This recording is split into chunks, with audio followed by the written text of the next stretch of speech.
And we kick off this evening with a look at the cinema. I'm not a complicated man. I like cinema. It's beautiful, beautiful cinema. Cinema history come to life. I found my solace in the small cinema I went to every Thursday night. I'm a professor of cinema. I go to the cinema for the stories. There was no competition between the cinema and seminar. I mean, it's not within the realm of conventional cinema.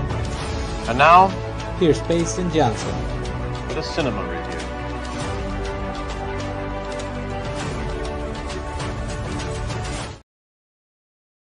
It is Monday, January 19th, 2025 and 2026.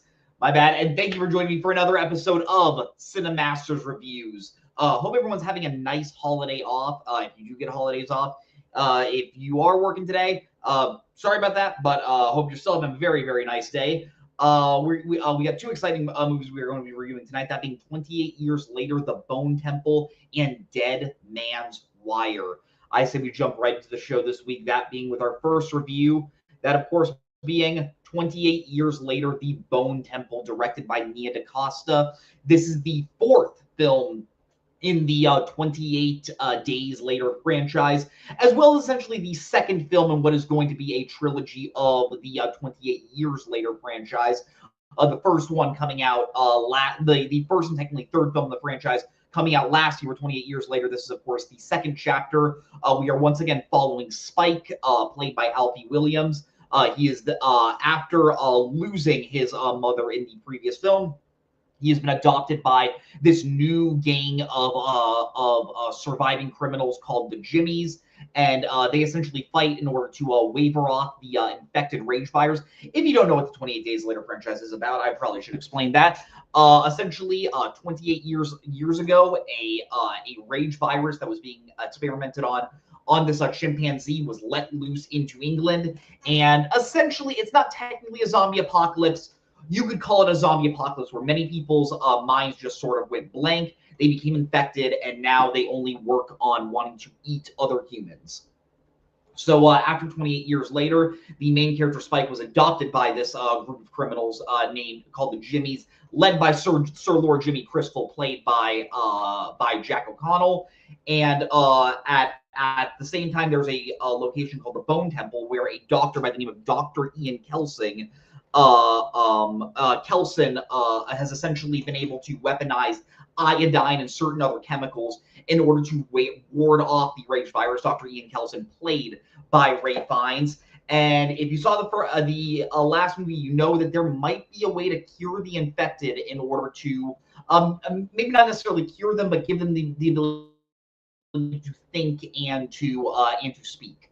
So we are essentially following two main storylines this time, both with Spike and with Ian. I really, really loved 28 Years Later. I think it was a phenomenal reintroduction to this franchise. It was great seeing Danny Boyle directing again. He brought a lot of really, really cool style to that movie. I think it had a lot of great things to say of what it means to be a human and how the struggle it must feel like to bring life into this world that is so dark and so evil. What are the decisions that we have to make? So, and then with that cliffhanger ending, meeting the Jimmies and having a completely different style, I was really curious to see what Nia DaCosta was going to do with this movie. And honestly, not only did I think she succeeded in making another successful movie in this franchise, I think with 28 Years Later, The Bone Temple, and with 28 Years Later, I think this franchise has established itself as being one of the best modern day franchises. I think what both movies had to say about our society while also creating really, really great and really energetic and exciting genre filmmaking, specifically in the horror genre, I think is really, really well done. And Nia DaCosta took the reins from Danny Boyle perfectly, adding her own flair, adding in her own director flair to essentially make a little bit more of a stylized film. And once again, this movie, like all the movies in this trilogy, is going to be written by Alex Garland. Alex Garland wrote the first 28 Days Later. He also directed such films as Ex Machina, Annihilation, Warfare, earlier this year, Civil War, Men. He also wrote Sunshine with Danny Boyle. So yeah, I think this was a very, very successful movie, and I think both 28 years later and 28 years later, the Bone Temple really work as a two-piece and hopefully as a trilogy piece, because once again, this movie does end on a little bit of a cliffhanger, so I'm excited to see where that goes. But let's talk about 28 years later, the Bone Temple. I think the best part of this movie is how it takes two characters that were introduced to us in 28 years later, that being Dr. Ian and Jimmy Crystal, and expands on them perfectly. And I think both characters are essentially complete opposites of each other really highlight how strong the themes of this film are. Dr. Ian Kelson, when we meet him, we essentially learn that he was probably a doctor before the apocalypse happened. He was successful in practicing medicine, and now that everything happened, he was able to use his skills to essentially just survive out this long. If you saw the first movie, the last movie, I should say not the first movie, you know that Ray Fiennes' character is like completely like red and covered in iodine, not wearing a shirt, just completely bald. He has essentially boiled down living to just the core principles of what he needs to do to survive. And in this movie, he has a little bit more spark of hope now that he sees that, oh, maybe I can heal the rage infected. Maybe I can befriend certain characters. You saw the last movie, Samson the Alpha Zombie gets a lot more screen time in this one, and I think they do a lot of stuff there. So yeah, while Dr. Ian is very much someone that believes in science, believes that maybe maybe they can use science as a hopeful way to survive in this world. Jimmy Crystal is one of the best villains I think I've seen in modern day movie history. He's a character where he was essentially 8 years old when the infected happened. So this way of living, the only way he knows how to survive is just to be as evil as he possibly can. You learn that his group worships Satan, and they use that in order to essentially justify just skinning humans alive. And if you don't join his group, he will kill you. And Jack O'Connell, who plays Jimmy Crystal, absolutely frightening. Jack O'Connell kind of having a really cool career moment right now. He was amazing as the villain in Sinners, as Remick, and once again playing the villain in this one. He's able to just play like completely heartless villainy so well. That Irish accent he has adds so much to this character about making him feel so creepy. I love how they've given him like these like wretched teeth that really just makes the character just have that much more menace to him. And just like whenever he meets different characters, while he tells them that, hey, I'm the son of Satan, I've been put on this path in order to cleanse the earth. It's not necessarily a lie from his perspective, because he genuinely believes what he's saying, that everything is doing, there is something that justifies the evil actions he takes, because this is all he can do in order to survive. And when Ian and Jimmy meet, it really just is this really cool clash of styles of about this one character who is so practical, and this other character that is just so rooted in just deep-seated evil. And I think that that rivalry in a way really captures what makes this movie special.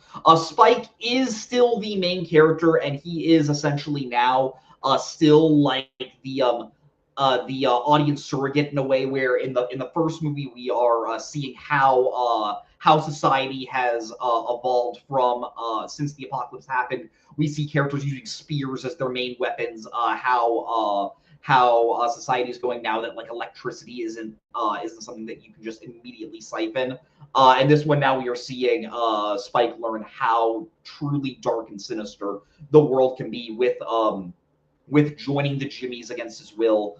He meets another character played by Erin Kellyman, who's really good in this movie. She's popped up in a couple things. She was in The Green Knight. She was in Eleanor the Great last year. A really solid actress, and she is also a character that is starting to who's a member of the Jimmies, but also is completely aware of how evil Jimmy Crystal is. and just how all the characters really interact. Just gives this movie so much more layers than your typical zombie movie. In terms of the directing, I will say this movie is even more gruesome than 28 years later. There are several scenes where you have characters skinning each other alive. You have just like blood just spurting out. All the practical effects are incredible. But yeah, all the horror elements when it comes to the body horror, really, really well done. And you can see a lot of the budget, not a super expensive movie, but a lot of the budget went into making this movie feel just visceral and raw. And I think Nia DaCosta captured that in a really, really strong way. If you saw 28 years later, you probably took notice of the editing. It was edited in a very, very stylized way where like a character will throw a spear, it'll like pause, and then you see the spear like impact an infected character. Has a lot of cool like start stops. Kind of feels like it was directed like a music video, but never really like loses that cinematic feeling. This one is edited in a much more traditional way.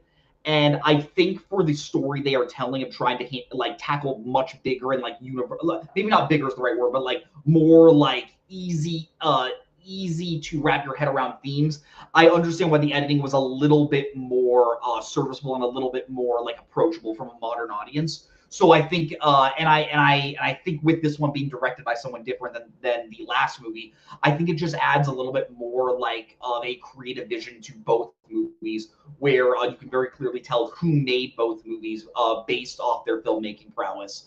Something I will say, the score of this movie, composed by Hildur Guðnadóttir, really great composer. If you saw Tar, if you saw either Joker movies, if you saw Hedda this year, Hildur is a phenomenal composer.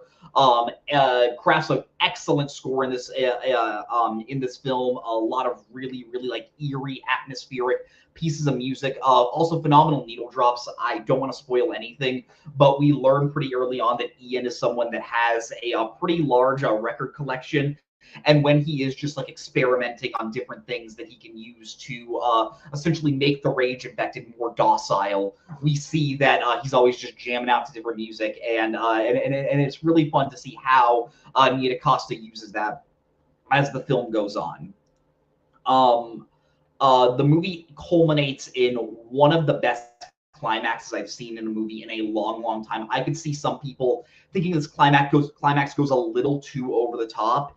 It completely won me over, and I will say Ray Fiennes throughout this movie is having the most fun I think I've ever seen him have as an actor, and this character he plays as Dr. Ian Kelson is genuinely just one of the better characters I think I've seen him play, and this movie giving him that outlet to just show off all these fun abilities that he has as an actor is really cool, because Ray Fiennes is someone, when he wants to have fun, he is someone that can do that. If you've seen The Grand Budapest Hotel, if you've seen Hail Caesar, he is a very fun actor, even though most of his roles tend to be very serious, whether it's Schindler's List, The English Patient, in Bruges.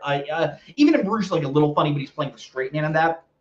While he's in no way playing like a comedic character in this, it is a very like out there character, and I think it really and I think Ray Fiennes is able to capture that energy really well. And yeah, I love something I love about zombie stories in general is if done well, the zombies kind of take a backdrop, and it really focuses on the psyche of the human condition and what do humans do when the rules essentially go out the door? How do we survive? How do we govern ourselves? And once again, like all the films of this franchise, minus 28 Weeks Later, I think 28 Years Later has a lot to say about that. If I were to rate this movie on a scale of 0 to 10 videotapes, 0 being absolutely horrible, 10 being absolutely outstanding, it feels high for the start of this early in the year, but I'll be honest, I absolutely adore this film. I'm giving it a 9.5 out of 10. I'm not sure whether or not I like this more than 28 years later. I'm gonna have to think a little bit more on that. But this is an incredibly gruesome horror movie with some incredible characters, and once again a phenomenal entry in this franchise. And like I said, oftentimes when a movie ends with an obvious cliffhanger where it's just sort of baiting you into the sequel, that can sometimes be annoying. I think these movies have absolutely earned it, and I'm very excited to see how Alex Garland and hopefully Danny Boyle, I believe he's coming back to direct the third one, is going to wrap everything up with everything that these last two movies specifically have set up. Well, I say we jump right into the second review of the night, that being Dead Man's Wire, directed by Gus Van Sant. This is the first Gus Van Sant movie in about 8 years, actually. Last movie he made was Don't Worry, He Won't Get Far on Foot, the Joaquin Phoenix movie about the handicapped cartoonist. This film is set in 1977 Indianapolis. It is about a normal-seeming man by the name of Tony Kiritsis, played by Bill Skarsgård. And essentially, we learn early on that he has been screwed by a mortgage company. So in order to get revenge on this company, not necessarily to get money again, he plans on kidnapping the son of the head of this mortgage company and holding him hostage and communicating with the police in order for them to in order to get a public apology and hopefully to get a huge payout in order to right the wrongs of how this mortgage company lied to him. The best thing I can say about this movie is I think it captures the 1970s setting really, really well. It feels grimy. It feels like really industrial with what you are watching. Obviously, if you heard that plot, you might relate it a little bit to Dog Day Afternoon. Dog Day Afternoon, one of the best movies in general. If you ask me, that would be being about a guy who ends up robbing a bank in order to fund the sex change for his wife.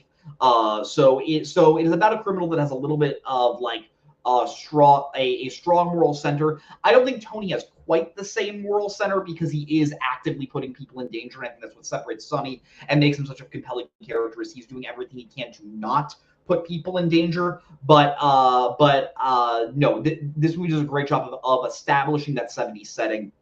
Bill Skarsgård, who plays Tony, and specifically Al Pacino, who plays ML Hall, the head of the mortgage company. Both actors are giving fun performances, but they are absolutely hamming it up in the funniest way. Bill Skarsgård character has this really funny, just pencil mustache, talks in this great Midwestern accent of just like, ooh, you mortgage people wronged me. I've been a poor man all my life, and by God, that never bothered me. I was happy being a poor man. Really, really funny accent there. And also Pacino is also hamming it up in the best way. Ever since the 21st century, Al Pacino is one of the best actors of all time, as far as I'm concerned. But ever since the 21st century, Pacino, you rarely ever get an amazing performance from Pacino. I would not say this is an amazing performance, but he is having fun, and I can't I can't hold that too much against him.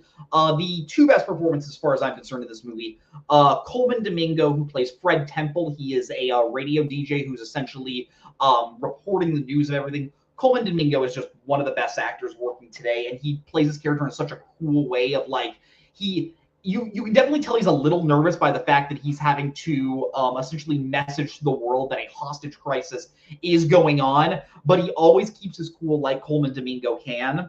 And just every time you watch him, you just want him to just keep talking because his voice is just so cool. And also, I want to make sure I pronounce his name right. Dacre Montgomery, who plays Richard Hall, ML Hall's son, and the person that does end up getting kidnapped. If you saw Stranger Things, he's the one who plays Max's brother in seasons 2 and 3 of Stranger Things. If you watch the Power Rangers movie, he's the one that plays Jason in that. Billy is his character in Stranger Things. And yeah, he's playing this character that's very quiet, very subdued. Obviously, he's playing this character that has a lot of fear in his face. He doesn't say a lot of lines because he's someone that's just so terrified of the fact that, like, hey, I'm being held at gunpoint. If I don't do the right thing that this guy wants me to do, I am going to get shot. And Dacre Montgomery is a guy I've seen a couple things.